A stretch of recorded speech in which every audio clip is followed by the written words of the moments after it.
पंढरीनाथ महाराज की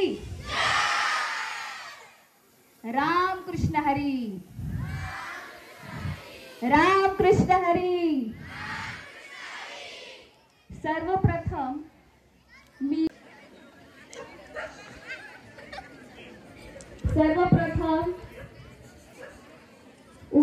मंचावर उपस्थित मान्यवर, माननीय गायकवाड सर, माननीय दिवटे सर, माननीय मुस्के सर यांचं मी स्वागत करते। त्याचबरोबर उपस्थित या वारकरी सोहळ्याला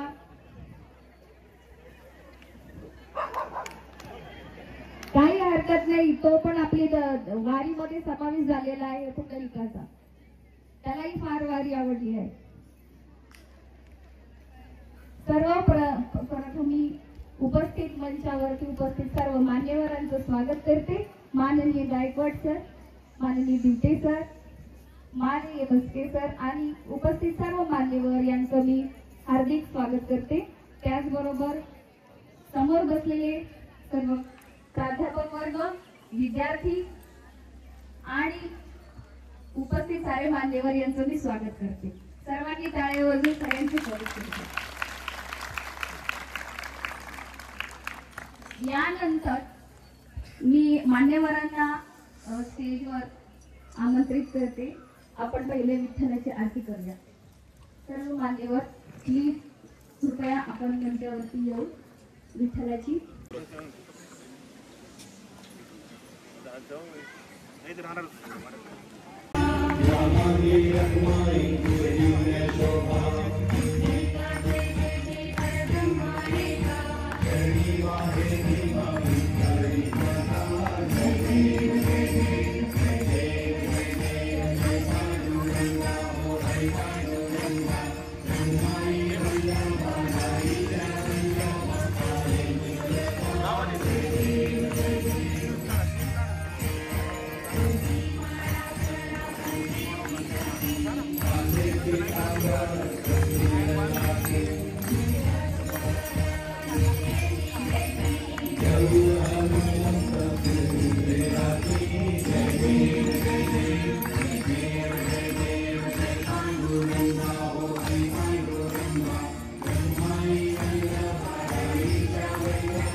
सर्वप्रथम मी इंग्लिश मीडियम स्कूलचे प्राचार्य शिक्षक यांचे आभार मानतो, तसेच फाउंडेशनची मॅनेजमेंट यांचे आभार मानतो। ऐनवेळेस मला बोलायची संधी मिळाली त्याबद्दल धनश्री मॅडमचे आभार मानतो।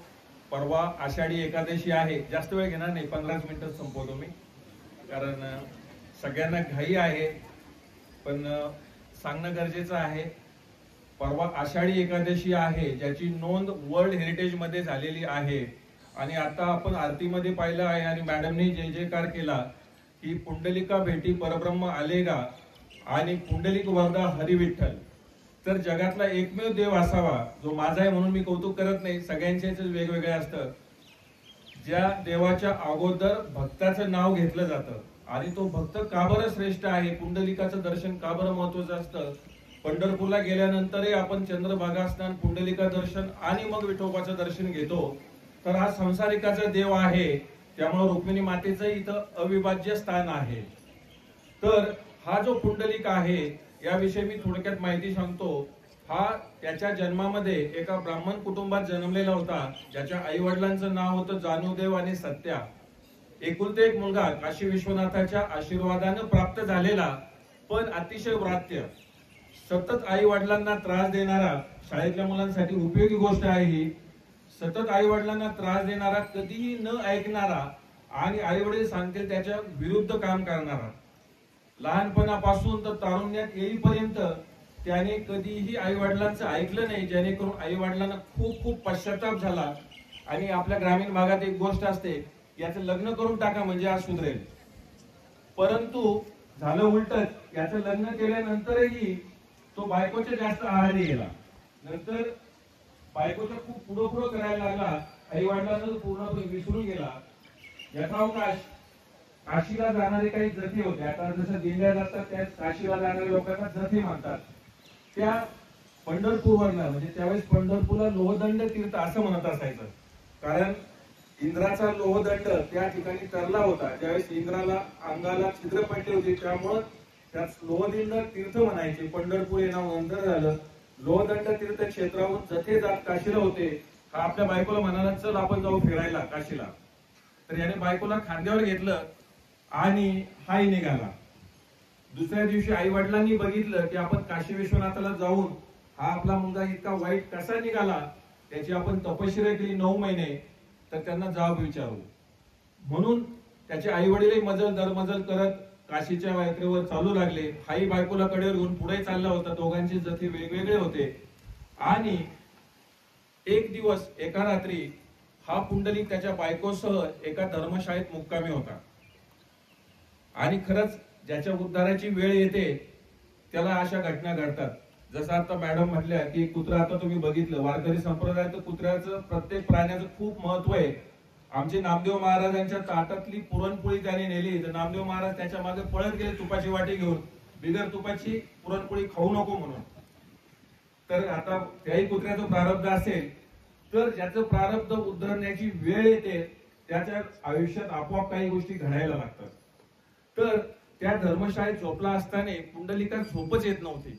रात्रभर तो कुशी बदलत होता, या कुशीवरून त्या कुशीवर, आणि कंटाळून शेवटी तो उठला। पहाट होत आल्या समय असावा आणि तो त्या आश्रमशाळेच्या बाहेर आला, तिथे चक्रा मारू लागला। तर त्याने 3 स्त्रिया पाहिल्या, ज्यांच्या अंगावरील साड्या अतिशय खराब होत्या, काळ्या रंगाच्या होत्या, कलिष्ठ झाल्या होत्या। त्या आश्रमात गेल्या, त्यांनी झाडलोट केली, तिथं रांगोळी काढली, सडा समर्जन केलं, आणि जसजसे ती ह्या क्रिया करत होत्या तसतसं त्यांचं शरीर तेजस्वी होत होतं। पुंडलिकाला वाटलं असं काय असावं आश्रमामध्ये की ज्याने या 3ही स्त्रियांचं अवतार एकदम सुंदर झाला, यांना तेजस्वीता प्रदान झाली। मग त्याची उत्सुकता टाळली, त्याने त्या 3 स्त्रियांना विचारलं, तुम्ही आतमध्ये जाऊन सडा समर्जन केलं, रांगोळी काढली, झाडलोट केली, असं काय आहे तर त्यांनी सांगितलं की आम्ही या 3 स्त्रिया म्हणजे गंगा, यमुना, सरस्वती असतो, तुमच्यासारखे पापी लोक आमच्या स्नान करतात आणि आम्हाला मलिनता प्राप्त होते, त्यामुळे आम्हाला या अशा महात्म्याच्या आश्रमात येऊन सत्कृत्य करावं लागतं। त्यामुळे तर पुंडलिकाची झोपच उडाली। असा कोण महात्मा असावा ज्याने या 3 स्त्रियांना नित्य नूतन रूप दिलं। तर तो सकाळ व्हायची वाट पाहत राहिला. तर इकडे पूर्वेला सूर्य उगवला, तोच बरोबर त्या आश्रमातनं एक वृद्ध पांढऱ्या दाढीचा एक व्यक्ती बाहेर आला.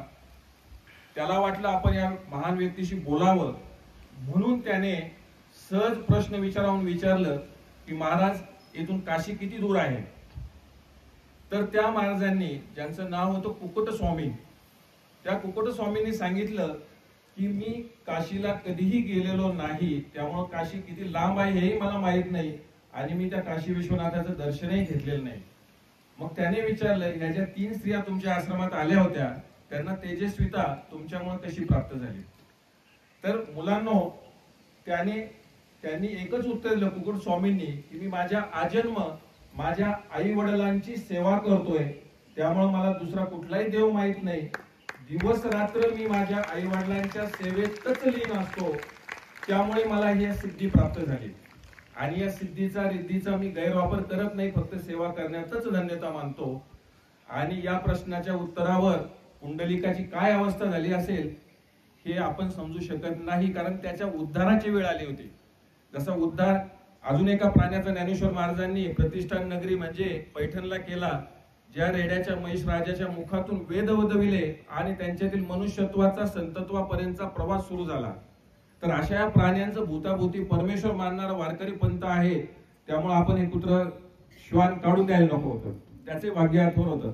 तर पुंडलिकाने त्याला पश्चाताप झाला की कुकुटस्वामींच्या या वाक्यानुसार त्याने लोटांगण घेतलं आणि त्याने आपल्या बायकोला बोलवलं आणि आई वडिलांचा शोध घ्यायला सुरुवात केली. जथ्यामागून जथे शोधत तो आई वडिलांना शोधलं. त्याच्या पश्चाताप झाल्याची भावना त्याने आई वडिलांना सांगितली. त्यांना उचलून घेऊन काशी विश्वनाथाचं दर्शन घडविलं आणि तदनंतर लोहदंड क्षेत्री म्हणजेच आजच्या पंढरपूर क्षेत्री भीमातीरी कुटी बांधून राहू राहिला आणि आपल्या आई वडिलांची निरंतर सेवा त्याने आरंभिली. अगदी स्वतःच्या दारामध्ये स्वतः भगवान श्रीकृष्ण उभे असतानाही त्याने आपल्या सेवेत खंड पडू दिला नाही. इतकी त्याची आई वडिलांची सेवा परम कोटीला पोचली होती आणि त्या सेवेचा परिमल अगदी स्वर्गात सर्वत्र तिन्ही लोकी पसरला होता. आणि त्यामुळे स्वतः भगवंत श्रीकृष्ण द्वारकेवरनं लोहदंड क्षेत्री आले. रुक्मिणीचा रुसवा काढण्याचं कारण वेगळं होतं, कारण त्या कारणाशी आपल्याला जायचं नाही, पण हा सांसारिकाचा देव आहे म्हणून पांडुरंग पुढे आणि रुक्मिणी मागे आजही पंढरपुरात आपल्याला दिसतात, कारण हा श्रीकृष्ण भक्त वेडा होता. तर श्रीकृष्ण आणि पांडुरंगाचं नातं 2 मिनिटात मी सांगतो. तर ज्यावेळेस पुंडलिक आई वडिलांच्या सेवेत दंग होता त्यावेळेस त्याला दारामध्ये तेजस्वी पुरुष उभा राहिलेला दिसला, पण सेवेत व्यत्यय नको म्हणून त्याने जवळच पडलेली वजरी म्हणजे वीट दाराकडे भिरकावली आणि माझी आई वडिलांची सेवा होईपर्यंत तोपर्यंत उभा राहा या विटेवर असं सांगितलं. त्यांनी पाहिलं नाही की कोण आहे दारामध्ये.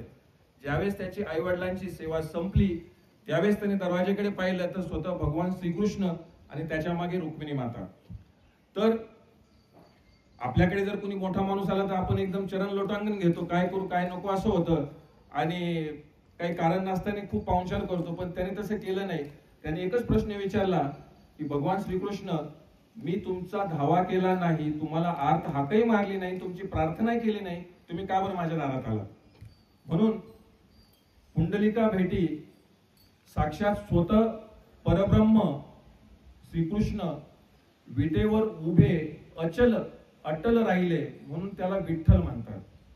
ज्याचा विचार केला विठोबा असं तुकाराम महाराज वर्णन करतात. पण विटेवर श्रीकृष्ण अचल स्थिर उभा राहिला म्हणून तो विठ्ठल झाला. आणि याच विठ्ठलाने चराचराचा कृष्ण रंग म्हणजे वाईट कृत्य स्वतःकडे घेतलं आणि चराचराला पांडुरंग म्हणजे चांगला रंग पांढरा रंग अर्पण केला म्हणून त्याला पांडुरंग असं म्हणतात. तर आता हा पंढरपूरचा पांडुरंग अथवा विठ्ठल रुक्मिणी मातेसमोर आज आपल्याला 2 वेगवेगळ्या रवणात मिळतो. कारण पांडुरंगाला भक्तांची जास्त ओढ असल्यामुळे सांसारिक कृत्य कमी पडतात. थोडक्यात आषाढी एकादशी पासून पुढे 4 महिने पांडुरंग हा भक्तांसाठीच उभा असतो कमरेवर हात ठेवून. आणि ह्या अवतारात आपण जर बघितलं कुठल्याही देवदेवताला जा तिथे नवस उपवास जाताना मोठमोठे हार प्रसाद वगैरे वगैरे काय काय देणग्या द्याव्या लागतात. पण इथं अजिबात तसं नाही. 5 रुपयाचा तुळशी हार मिळतो, साधे आपल्या मुरमुऱ्या लाह्या असतात, 10 रुपयात सगळा प्रसाद होतो, तोही न्यायला पाहिजे असं काही नाही, कारण त्याचे हात दोन्ही कमरेवरच आहे. कारण तो सांगतो तुमच्या संसाराची खोली ही फक्त कमरे इतकीच आहे. त्यामुळे घाबरू नका, माझं लक्ष असतं. त्याचा कुठलाही हात वर देण्याच्या अवस्थेत किंवा दान देण्याच्या अवस्थेत वरदान रूपात नाहीये. त्याच्याकडे कुठलंही शस्त्र अस्त्र हातात धारण केलेलं नाहीये. तो कुणाला कुठलंही वचन देत नाहीये की मी तुझ्या पाठीशी आहे, तू हा धंदा कर म्हणजे पैसे मिळतील, असं काही नाहीये. फक्त तू येत राहा, वर्षातून एकदा तरी वारीत मला भेटायला येत राहा. नाही जमलं वारीत तर वर्षातून एकदा कधीतरी भेटायला ये, पण माझं लक्ष मात्र तुझ्याकडे 12ही महिने राहील. आजचा हा नयनरम्य वारीचा सोहळा आपण अनुभवला. खूप लोक आपल्या वारीमध्ये चालायला जातात, त्यांचं भाग्य थोर असतं. ऍटलिस्ट आपण थोडक्यात तरी इथं वारी अनुभवली, त्याबद्दल खरोखर शाळेचे आपण मॅडमचे धन्यवाद मानले पाहिजे. परवा एकादशी आहे, आजही आपण टीव्ही वरती बघतो की अतिशय नयनरम्य सोहळा पार पडतोय. नुकताच मी दिवे घाटातून चालण्याचा प्रयत्न केला, पण अतिशय एनर्जेटिक लोक असतात, लहान मुलांपासून तर 75 वर्षापर्यंत चालतात लोक. आपल्याला लाज वाटते की 50शीत आपण 10 मिनिटाला बसतो. तर हा अतिशय छान सोहळा असतो. आषाढी एकादशीच्या नंतर पाऊस सुरू होतो, तर याचा अर्थ असा असतो बरीच लोक चातुर्मास धरतात. पावसाळ्यामध्ये विविध पोटाचे आजार होतात, म्हणून ह्या काळामध्ये उपवास धरायचा असतो. उपवास म्हणजे आपल्या उपास्य देवतेच्या जवळ वास करणे. साबुदाणा खिचडी शेंगदाणे भरपूर प्रमाणात खाऊन पोटाला पुनश्च त्रास न देणे. उपवासाची व्याख्या आपले पांडुरंग शास्त्री आठवलेंनी स्वाध्याय परिवारामध्ये अतिशय सुंदर केली की आपल्या उपास्य दैवते कुठलेही असावं, त्याच्या जवळ त्या 24 तासात वास करावा, हीच फक्त एक अपेक्षा असते. आणि जे कोणी एकादशी धरतात त्या 15 दिवसाच्या एकादशी असतात. काही आषाढी, कार्तिकी, चैत्री, माघी या 4 महत्वाच्या एकादशी धरतात. पण खरा एकादशीचा उपवास हा दशमीपासून दुपारी सुरू होतो, दुसऱ्या दिवशी पूर्णपणे उपवास, तिसऱ्या दिवशी दुपारी 12 वाजता एकादशी सुटते.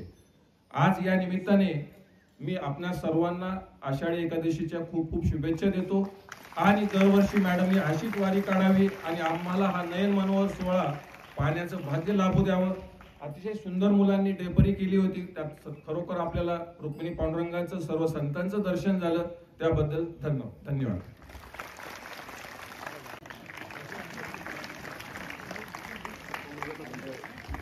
टाळ्यांचा गजर झाला पाहिजे. अत्यंत छान माहिती सांगितली आहे, गोष्टही सांगितली आहे. आणि आज इथे जे विद्यार्थी आहेत शाळेचे 1 2 3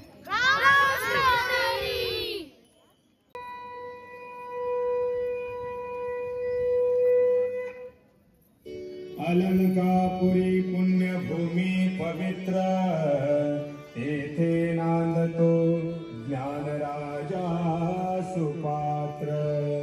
तया तडिता घडे महापुण्य रासी. नमस्कार माझा श्री सद्गुरु ज्ञानेश्वरासी. पुंडलिक वरदारी विठ्ठल श्री ज्ञानदेव तुकाराम. पंढरीनाथ भगवान की जय.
विठ्ठल विठ्ठल जय हरी विठ्ठल विठ्ठल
रामकृष्ण हरी. रामकृष्ण हरी. शाळेच्या विद्यार्थ्यांनी नृत्य सादर केले आहे. त्यांच्यासाठी परत एकदा, कारण शाळेपासून इथपर्यंत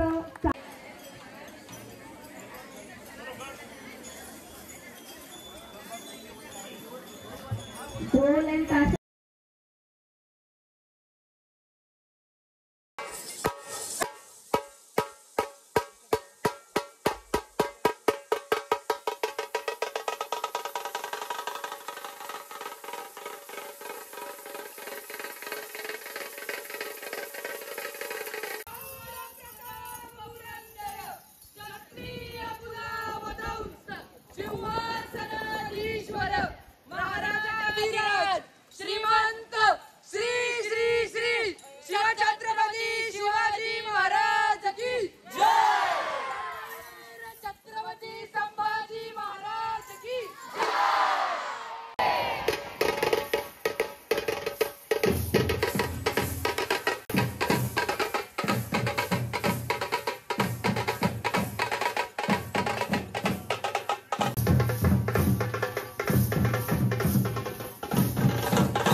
गणपती सोहळ्याला शोभा वाढवण्यासाठी तुम्हीही आपल्या दिंडीमध्ये सामील व्हावी ही विनंती करते.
नाही काय राहू दे.